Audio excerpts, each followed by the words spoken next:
20 years of PlayStation. Incredible. In my previous 2 videos, I've shared with you all my favorite PS1 and PS2 games. Now, I'm ending this small series with my top 5 favorite PlayStation 3 games. As you just heard, this is entirely different from the others because there's not too many games in this library that I've actually played. Plus, picking what should be on this list was pretty difficult, much more difficult than before. Since this is based on my opinion, don't be shy about sharing what your favorite PS3 games are in the comment section below. If y'all enjoy this video, be sure to leave a like, subscribe, and share this video with your BFF. With that out of the way, let's end this series with a bang!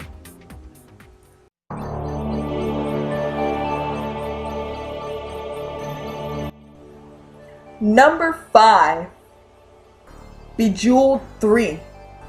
Putting a game that was originally made for the PC into the PlayStation 3 was pretty crazy, but hey, Bejeweled is the best. Having it on this system made it stand out among all the other PC-based puzzle games. It's very colorful, addicting, and I gotta give PopCap props for creating a butterfly mode for this game. It's absolutely gorgeous and challenging all at once. Plus, the poker mode, I'm actually learning to play poker from it. Someday, it'll happen, and I'll win buttloads of cash in Vegas or Atlantic City. Hopefully.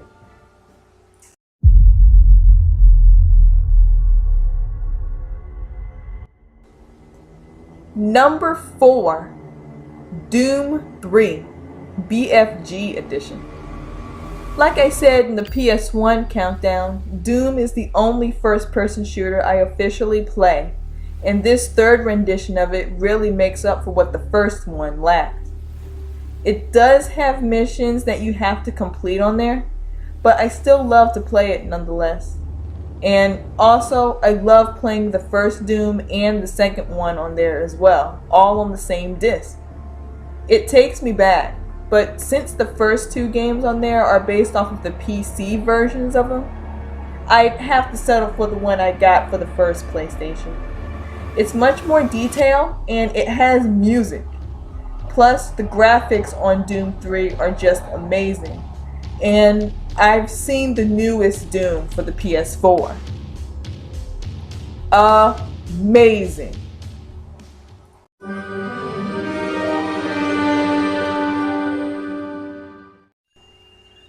Number 3, Ratchet & Clank, A Crack in Time.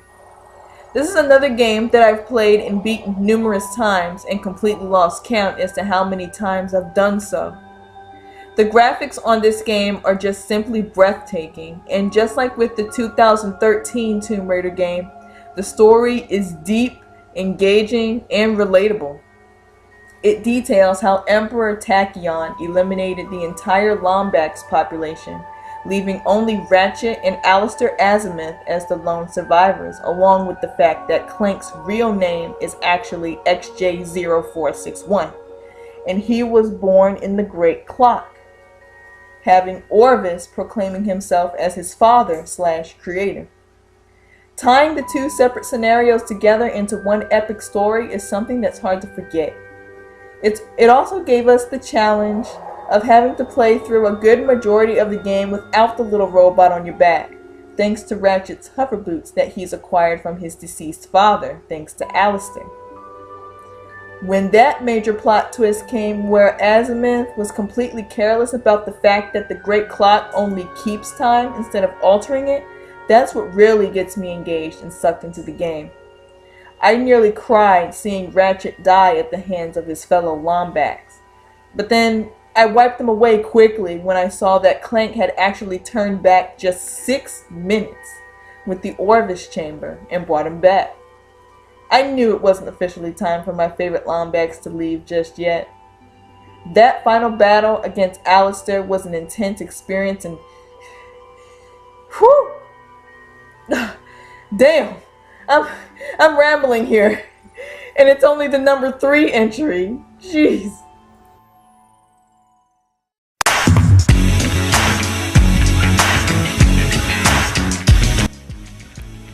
Number 2, Tekken Tag Tournament 2. Holy crap, that's 4 T's I had to say just now.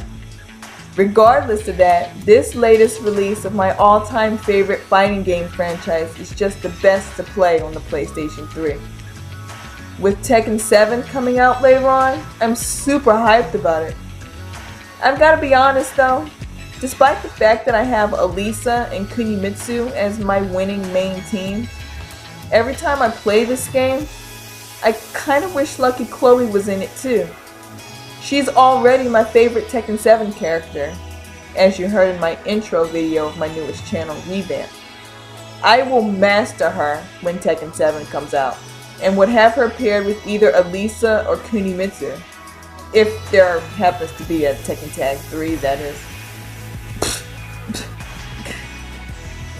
What am I saying? Of course there's gonna be a Tekken Tag 3! They just have to finish working on and release Tekken Cross Street Fighter first, after Tekken 7 officially becomes released on console and PC. Once it does happen, however, look out now y'all, I will sweep the floor with Lucky Chloe. I just still don't understand all the hate she's had since she was first announced. I know it's dwindled down just a bit by now, but still, come on y'all, give the otaku a chance. Now before we get to the number 1 spot, here are a couple of honorable mentions.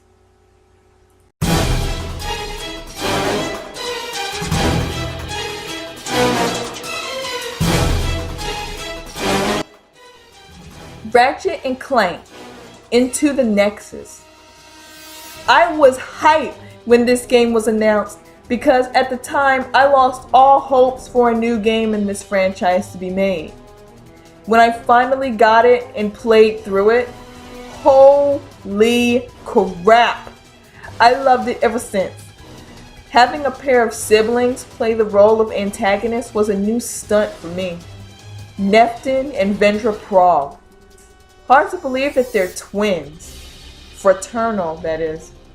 Seeing that Neftin had a change of heart just to get Ratchet and Clank to gain access to the Dimensionator was heartwarming enough. But actually seeing him stay the good twin compared to Vendra at the end struck me with even more positive vibes. Also, Vendra herself is pretty badass. I kind of like her, but I kind of hate her at the same time. I have no idea why.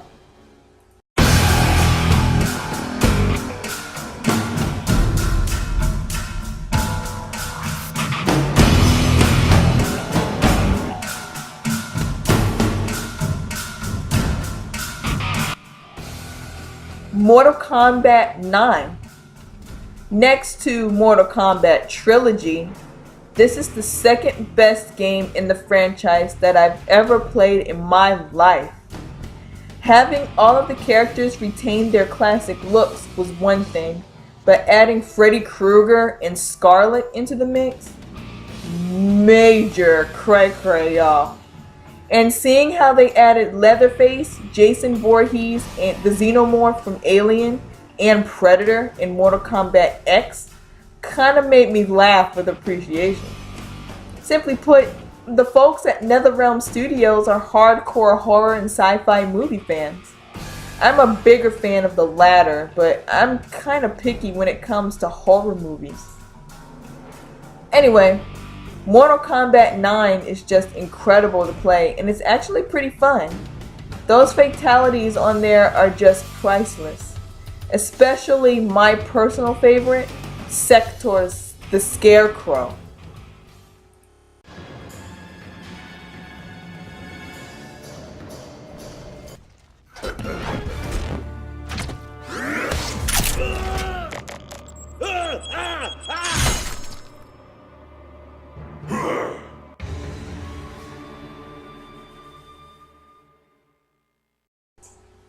Yikes. I'm speechless.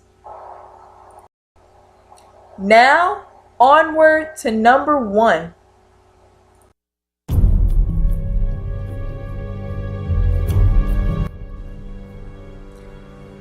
Tomb Raider 2013.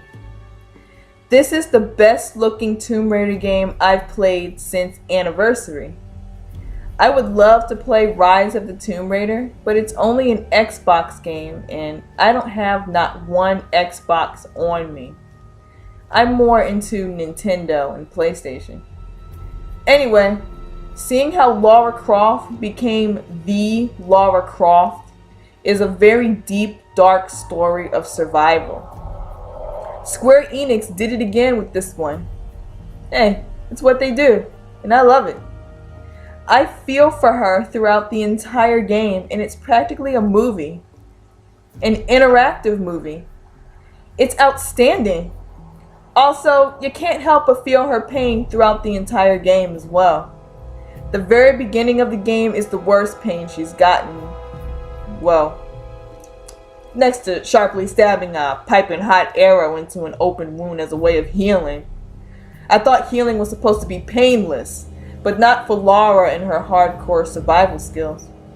So glad to see that she survived everything that happened in the game. But overall, it's the most amazing Tomb Raider game ever thought of, next to the very first one that started it all.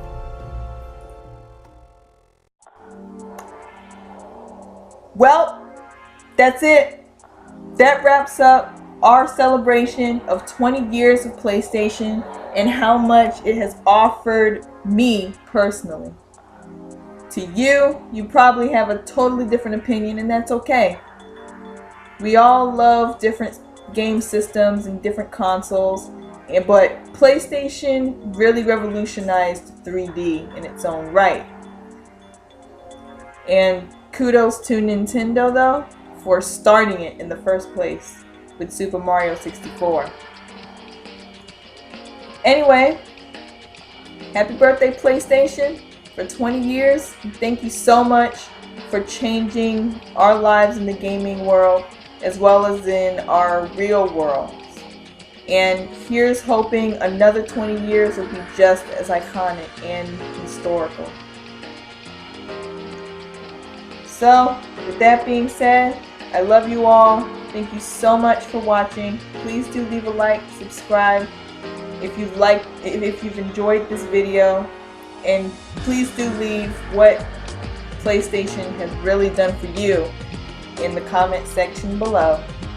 And of course, share your own opinions on what your favorite games are.